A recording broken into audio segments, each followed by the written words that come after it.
कहानी की शुरुआत होती नासा के एक स्पेस कैप्सूल की क्रैश लैंडिंग से। कैप्सूल बुरी तरह क्षतिग्रस्त होता है और भीतर एस्ट्रोनॉट जेनिफर बेहोश पड़ी है।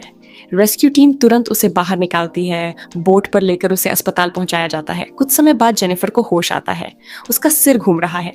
जब वो कमरे में नजर दौड़ाती है तो एक पेन हवा में तैरता हुआ दिखाई देता है। वो उसे छूने ही वाली होती है कि डॉक्टर और स्टाफ अंदर आ जाते हैं। जेनिफर दोबारा देखती है, पेन अब ट्रे पर रखा है। अचानक उसे उल्टी आने लगती है। डॉक्टर उसे संभालते हैं और कहते हैं, तुम्हारी हालत में ऐसा वहम होना बहुत आम है, चिंता मत करो। वे उसकी मानसिक स्थिति समझने के लिए सवाल पूछते हैं। जब जेनिफर पेन के तैरने के बारे में बताती है तो डॉक्टर समझाते हैं, कई महीनों तक बिना ग्रेविटी के रहने से दिमाग चीज़ों को तैरते हुए देखने का आदी हो जाता है। ये सामान्य है। उसका हाथ हल्का सूजा हुआ था लेकिन टूटा नहीं था।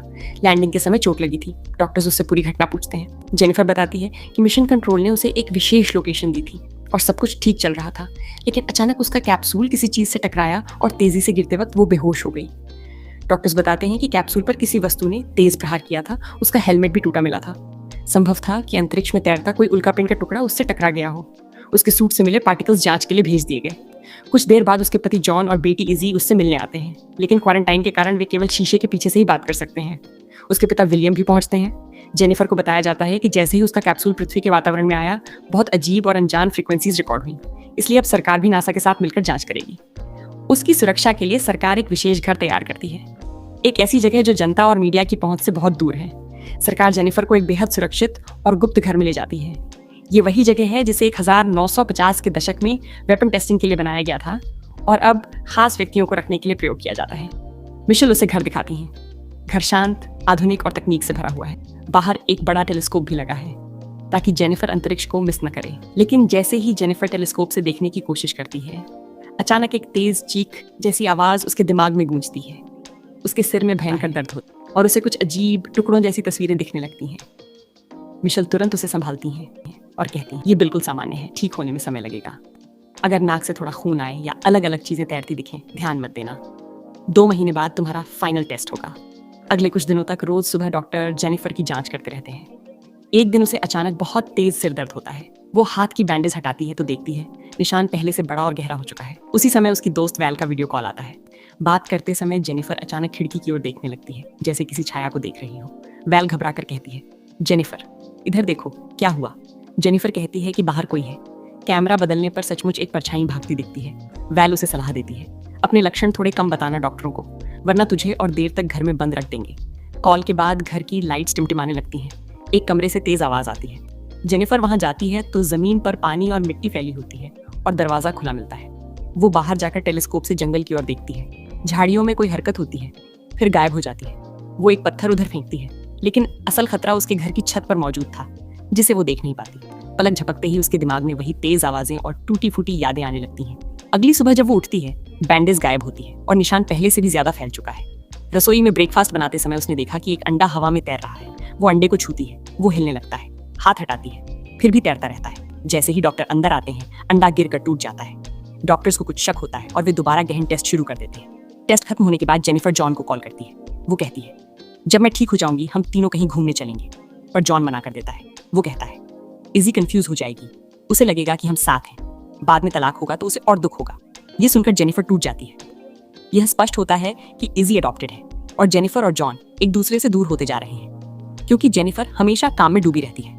इसी बीच इजी आकर अपनी ड्राइंग दिखाती है, जिसमें उसने स्पेस में कुछ लोगों की तस्वीरें बनाई थी, जिन्हें देखकर जेनिफर कुछ अजीब महसूस करती है।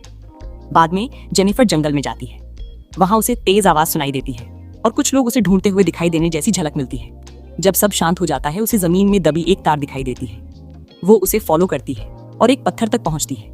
पत्थर उठाती है तो वो नकली निकलता है। उसके भीतर एक क्लोजअप कैमरा लगा था। वो आगे बढ़ती है और देखती है कि जंगल में ऐसे कई गुप्त कैमरे लगे हैं। वो घबरा जाती है और लौटने लगती है, लेकिन पैर फिसल जाता है और वो बेहोश हो जाती है। जेनिफर को होश आता है तो वो अपने बेड पर पड़ी होती है। उसके सिर में दर्द है, बालों पर खून लगा है। कुछ ही क्षण बाद दरवाजा खुलता है और एक आदमी अंदर आता है। वो बताता है, हमने तुम्हें बाहर घायल हालत में पाया और अंदर ले आए। जेनिफर चौंक जाती है। वो पूछती है, तुम हो कौन? तभी पीछे से उसके पिता विलियम अंदर आते हैं। वो बताते हैं कि जब उन्होंने घर खाली देखा तो अपनी सर्च टीम भेजी थी। साथ ही वो जेनिफर को डांटते हैं, तुम ठीक से आराम क्यों नहीं कर सकती? जेनिफर कैमरों के बारे में पूछती है। विलियम बताते हैं, नासा को मैंने इस घर की पूरी सच्चाई नहीं बताई। इस घर में हर जगह गुप्त कैमरे हैं। वो जेनिफर को एक छुपा हुआ रास्ता दिखाते हैं। फर्नीचर के पीछे से एक गुप्त दरवाजा खुलता है जिसके नीचे एक विशाल अंडरग्राउंड बंकर है। विलियम कंप्यूटर ऑन करते हैं। सारे कैमरों की लाइव फुटेज स्क्रीन पर दिखने लगती है। वे बताता है कि यह घर भारी खतरे की स्थिति में पूरी तरह सील हो सकता है। इस पर ऊपर से एक मजबूत परत आ जाती है और अंदर सुरक्षा सिस्टम है जो घुसपैठियों पर हमला भी कर सकते हैं। लेकिन तुम्हें इनकी जरूरत ही नहीं पड़ेगी।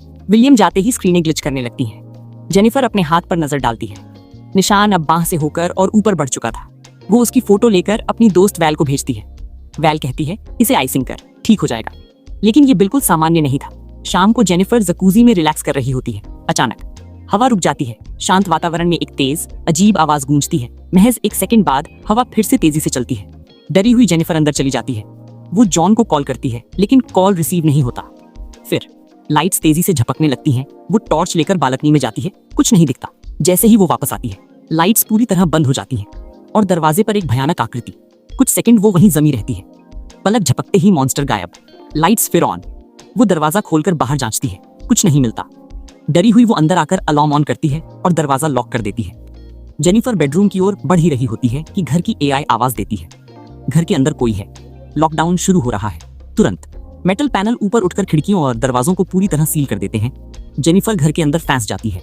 वो फोन पर कॉल करने की कोशिश करती है लेकिन नेटवर्क पूरी तरह गायब। उसी समय तमाम कमरों से तेज चीख जैसी ध्वनियां आने लगती हैं। वो पीछे मुड़कर देखती है। कुछ भी नहीं। एक कमरे से दहाड़ जैसी आवाज आती है। जेनिफर घबराकर नीचे की ओर दौड़ती है। सीढ़ियों के पास एक क्रिएचर दिखाई देता है। एक विकृत, लंबा और अजीब शरीर वाला मॉन्स्टर। जेनिफर लाइट के स्विच दबाती है। कुछ नहीं होता। बाहर निकलने के दरवाजे खुलने से रहे। घर लॉकडाउन में है। कमरे के दरवाजे का हैंडल धीरे धीरे घूमने लगता है। जेनिफर टॉर्च की रोशनी दिखाती है। हैंडल रुक जाता है। कुछ सेकंड बाद शांति। वह दरवाजा खोलकर बाहर देखती है और तभी खिड़की के पास रखा पौधा अपने आप हिलने लगता है। वह घबराकर टॉर्च गिरा देती है। टॉर्च उठाते ही एक अजीब विकृत हाथ खिड़की के शीशे को छूता है। जेनिफर चीख पड़ती है। वह नीचे भागती है और बंकर में छिप जाती है। वहां कंप्यूटर्स और कैमरों के जरिए बाहर देखती है। पहले स्क्रीनें चल नहीं रही थी। फिर सही स्विच दबाने पर एक कैमरा में वो क्रिएचर बाहर घास पर बैठा दिखाई देता है। लाइट्स फ्लिकर होती हैं और वो अचानक गायब हो जाता है। जेनिफर बंकर में कंप्यूटर डेस्क पर ही सो गई थी। अचानक फोन की घंटी बजती है और उसकी नींद खुल जाती है। वह ऊपर दौड़ कर जाती है। विलियम और उनकी टीम घर में मौजूद हैं। जेनिफर कहती है कि शायद जनरेटर में कोई समस्या है, इसलिए रात को लाइट्स झपक रही थी। विलियम बताते हैं कि उन्हें पावर कट के बारे में पता चल चुका है। जेनिफर उन्हें मॉन्स्टर के बारे में बताती है पर विलियम कहते हैं, मैं सारी सिक्योरिटी फुटेज चेक कर लूंगा, शायद तुम ज्यादा तनाव में हो। टेस्ट दोबारा शुरू होते हैं। मिशेल उसकी बांह का घाव देखकर हैरान हो जाती हैं। ये नॉर्मल घाव तो बिल्कुल नहीं लग रहा। मैं एक्सरे का अपॉइंटमेंट लेती हूँ। वहीं जॉन और इजी भी मिलने आते हैं। विलियम इजी के साथ समय बिताते हैं जबकि जेनिफर और जॉन जंगल में निजी बातचीत करते हैं। जेनिफर कहती है, मैंने एक क्रिएचर देखा है जो इस दुनिया का नहीं है। उसे लगता है कि कहीं वो अपने साथ कोई एलियन तो नहीं ले आई। आखिर उसका मिशन सिग्नल स्पेस में भेजना ही था। जॉन कुछ कहने ही वाला होता है कि इजी आ जाती है। विलियम और जेनिफर कैमरे चेक करते हैं। जिस वक्त जेनिफर ने मॉन्स्टर देखा था कैमरा उसी समय ग्लिच करता है लेकिन फुटेज में कोई मॉन्स्टर नहीं दिखता। विलियम कहता है, तुम बेवजह ज्यादा सोच रही हो, आराम करो। वह ऊपर चला जाता है। जेनिफर खुद कंप्यूटर से पूरे घर का थर्मल स्कैन करवाती है। स्कैन बताता है घर में कुल 9 लोग मौजूद हैं। जेनिफर, उसका परिवार और विलियम के लोग। कुछ देर बाद जॉन, इजी और जेनिफर जंगल में वॉक करने निकलते हैं। अचानक एक तेज अजीब आवाज गूंजती है और इजी गायब हो जाती है। वे उसे पुकारते हुए इधर उधर दौड़ते हैं। अचानक इजी पीछे से आ जाती है, हाथ में एक मरा हुआ कीड़ा लिए हुए। फिर जंगल भर से कीड़े तेज चीख जैसी आवाजें करने लगते हैं। एक बड़ा कीड़ा पेड़ से टकराकर गिरता है। तीनों घबराकर घर की तरफ भागते हैं। जैसे ही वे घर में दाखिल होते हैं जंगल से हजारों कीड़े बाहर निकलते हैं और पूरे घर पर चिपक जाते हैं। खिड़कियां पूरी तरह काली हो जाती हैं। रोशनी बंद, आवाजें डरावनी। कुछ देर बाद सभी कीड़े गायब हो जाते हैं लेकिन खिड़कियों के नीचे जमीन पर सैकड़ों मरे हुए कीड़े पड़े मिलते हैं। नासा की टीम आकर सफाई शुरू करती है। एक अधिकारी कहता है, ये सामान्य कीड़े नहीं लग रहे। जॉन और इजी वापस चले जाते हैं। जॉन कहता है, मैं रात को वापस आऊंगा। जेनिफर को अपने पैर में अजीब सी जलन महसूस होती है। वो जूता उतारती है। नाखून के नीचे से खून बह रहा होता है।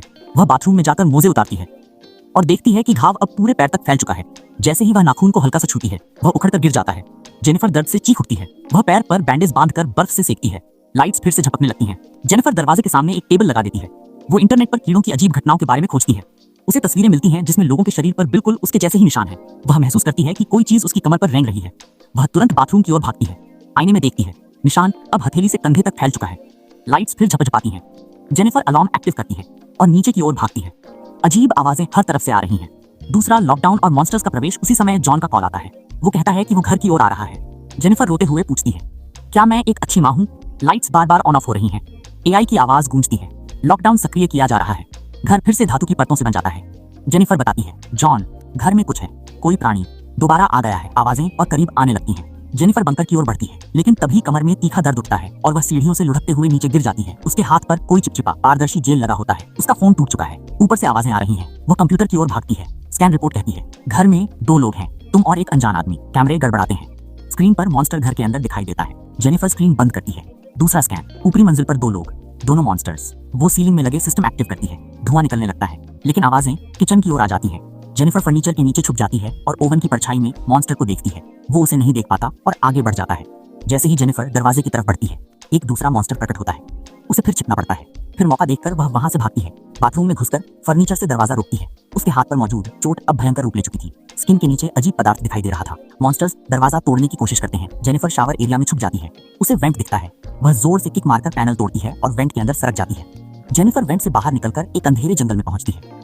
चारों तरफ अजीब आवाजें हैं, हवा, धातु और किसी जीव की सांसें। वो दर्द से कराहते हुए आगे बढ़ती है। उसके हाथ पर फैलता हुआ सफेद नीला जैविक पदार्थ अब उसकी गर्दन तक पहुंच चुका था। इधर जॉन और इजी घर के पास पहुंचते हैं, लेकिन घर पूरी तरह लॉकडाउन में था। एक विशाल धातु की परत से ढका हुआ। अचानक जंगल में 2 आकृतियां हिलती दिखाई देती हैं। दोनों मॉन्स्टर्स। वे घर की दीवारों पर चढ़ते हैं, पर उनके थूक जैसे पारदर्शी पदार्थ धातु को भी डराना शुरू कर देते हैं। जॉन इजी को कार में छुपाता है। इजी डरकर कहती है, डैड, मम्मी को कुछ हो जाएगा। जॉन जवाब देता है, नहीं, मैं हूं ना, हम उसे बचाएंगे। जंगल में अकेली भागती हुई जेनिफर जब एक खुली जगह पहुंचती है तो उसके सामने एक विशाल स्पेसशिप उतर रहा होता है। लाइट्स इतनी तेज कि जेनिफर अपनी आंखें ढक लेती है। जैसे ही वो ऊपर देखती है, उसे 2 परछाइयां दिखाई देती हैं। वे मॉन्स्टर्स नहीं थे, वे उसी की तरह के जीव थे। वे मनुष्य नहीं थे। पर जेनिफर डरती नहीं है, क्योंकि उसके दिमाग में अचानक यादें लौटने लगती हैं। सालों पहले जेनिफर एक बच्ची के रूप में पृथ्वी पर गिरी थी और विलियम ने उसे जंगल में पाया था। वो डर गया था कि यदि दुनिया को सच पता चला तो सरकार उसे प्रयोगों के लिए ले जाएगी। इसलिए उसने उसे एक इंसान की तरह पाला, एक नया परिवार दिया, स्कूल भेजा, नासा तक पहुंचाया। विलियम ने कभी नहीं बताया कि उसके असली माता पिता कौन थे। अब सब याद आ रहा था। क्रैश के वक्त जो चीज उससे टकराई थी, वे अजीब फ्रीक्वेंसीज, जंगल में मॉन्स्टर्स का उसके पीछे आना, ये सब उसके असली परिवार की कोशिशें थीं उसे वापस ले जाने की। वे मॉन्स्टर्स नहीं थे, वे उसके ग्रह के जीव थे, शायद उसके रक्षक। इसी समय विलियम जंगल में आ जाता है। उसके हाथ में एक विशेष बंदूक है, नासा द्वारा बनाई गई बायो एनर्जी हथियार। वह चिल्लाकर कहता है, तुम इसे वापस नहीं ले जा सकती, तुम मेरे लिए बनी हो, तुम मेरा सबसे बड़ा प्रोजेक्ट हो। उसका मकसद जेनिफर की एलियन क्षमताओं का उपयोग हथियारों के लिए करना, उसके शरीर में मौजूद जैविक पदार्थ को समझकर एक नई तकनीक विकसित करना और उसे हमेशा के लिए पृथ्वी पर रोक लेना। वो उस पर गोली चलाता है। लाइट की एक तेज चमक, जेनिफर जमीन पर गिर जाती है। जेनिफर का रूप उजागर। वह जैसे ही दर्द से उठने की कोशिश करती है, उसकी स्किन में मौजूद जैविक पदार्थ चमकने लगता है। मॉन्स्टर्स, उसके लोग उसके सामने खड़े हो जाते हैं। वे एक अजीब मधुर भाषा में उससे बात करते हैं। जेनिफर जवाब नहीं दे पाती, लेकिन उसका दिमाग खुद ब खुद उस भाषा को समझने लगता है। उसके शरीर में छिपी शक्तियां जागने लगती हैं। उसकी आंखें नीली हो उठती हैं, हाथ से ऊर्जा प्रवाह निकलता है। जेनिफर खड़ी होती है, असली जेनिफर, मानव रूप नहीं, उसका एलियन रूप। जॉन जंगल में पहुंचता है, स्पेसशिप की रोशनी देखकर हैरान रह जाता है। इजी दौड़कर जेनिफर से लिपट जाती है। मम्मी मत जाओ। जेनिफर उसे गले लगाती है। उसकी आंखों से आंसू बहते हैं। वो कहती है, मैं हमेशा तुम्हारी मां रहूंगी, लेकिन मेरी जगह यहाँ नहीं है, मैं इंसान नहीं हूँ। इजी रोते हुए कहती है, तुम मेरी मम्मी हो, यही काफी है। जॉन जेनिफर की तरफ देखता है, वह समझ चुका था। जेनिफर इजी के गाल पर हाथ रखती है। उसकी चमकती हुई त्वचा इजी को नुकसान नहीं पहुंचाती। जॉन उसका हाथ पकड़कर कहता है, अगर तुम कभी वापस आना चाहो, घर का दरवाजा हमेशा खुला रहेगा। एक अंतिम लम्हा। जेनिफर मुस्कुराती है। वह स्पेसशिप की ओर बढ़ती है, फिर स्पेसशिप में चढ़ जाती है। शिप हवा में उड़ता है, आवाज गूंजती है और कुछ ही सेकंड में आकाश में गायब हो जाता है। जॉन और इजी चुप खड़े रहते हैं, लेकिन अंदर से उन्हें पता है जेनिफर अब सही जगह पर है। इसी के साथ यह मजेदार मूवी खत्म होती है। ऐसे ही और मूवी देखने के लिए चैनल को सब्सक्राइब करें।